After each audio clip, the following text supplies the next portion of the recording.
The child who is always polite, always agreeable, always saying yes, they often look like a dream to adults.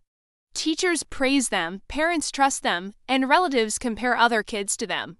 But psychology quietly asks a different question. What happens inside a mind that learns too early that being loved means being easy? And what emotional costs are hidden behind that constant smile? You might recognize this child because maybe you were that child. Trying to be good, not because you felt good, but because you felt afraid of disappointing anyone. The psychology of a nice child isn't really about kindness, it's about adaptation. It's about a young brain learning which behaviors keep it safe, accepted, and praised. Research shows that children quickly pick up on emotional patterns, and when love feels conditional, the brain starts choosing compliance over authenticity. This isn't weakness, it's survival, and psychology validates that this pattern often forms without anyone intending harm. Psychology calls this people-pleasing behavior, and it often begins when a child notices that being calm, helpful, and quiet reduces conflict. Your brain links approval with safety, so the nervous system stays on high alert, scanning for cues about what others want. Attachment theory explains that children adapt their personalities to maintain connection. So, the nice child learns to suppress anger, sadness, or disagreement because expressing those emotions once led to tension or withdrawal. This is why many nice children say they refine even when they re-overwhelmed because their brain learned that harmony equals security. Another concept at play is emotional suppression.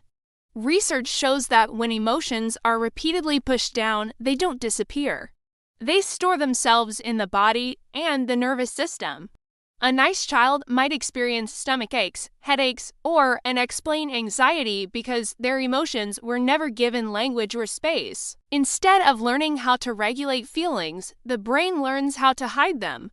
Psychology says this can later show up as difficulty identifying emotions or feeling numb, which can be incredibly confusing and lonely. The nice child is also often highly empathetic, but not just by nature, they learn to read rooms quickly. Your brain becomes skilled at noticing subtle shifts in tone, facial expressions, and mood. This hypervigilance isn't a personality trait, it's a stress response.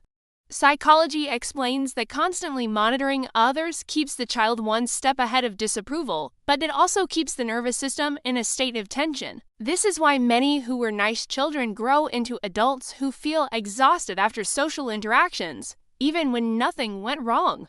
Self-worth becomes another quiet issue. Research shows that when praise is mostly given for being helpful, obedient, or mature, a child starts believing their value comes from what they provide, not who they are. This creates conditional self-esteem. The brain learns, I am good when others are happy with me, so saying no feels like a direct threat to your very identity. Psychology validates that this fear isn't irrational because the child learned it through repeated experiences over many years. Over time, boundaries become difficult to set because boundaries risk disappointment, and your brain has been trained to associate disappointment with a loss of connection. The nice child may struggle to ask for help, express their own needs, or tolerate conflict. Even small disagreements can trigger intense feelings of guilt or anxiety. Psychology tells us this isn't because they lack confidence, but because their nervous system equates conflict with danger. It's a learned survival mechanism that has outlived its usefulness.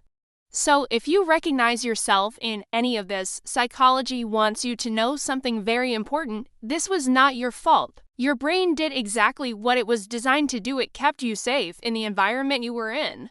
The good news is that awareness has the power to rewire these old patterns. Research shows that learning emotional expression, practicing boundary setting, and developing self-validation can slowly teach your nervous system that connection does not require self-abandonment. You can be kind without erasing yourself. If this resonated with you, take a moment to like the video and subscribe for more psychology-based insights. Share this with someone who was always called the nice one, because understanding your patterns is the very first step toward healing them. Thanks for watching.